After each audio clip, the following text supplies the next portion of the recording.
ឆោមយងបងលងស្នេហ៍នឹងសំរង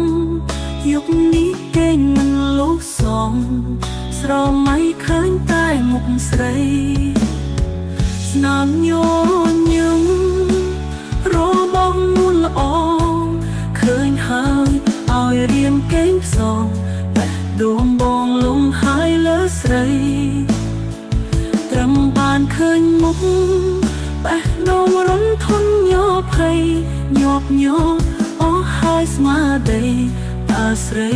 មានដឹងខ្លួនទេ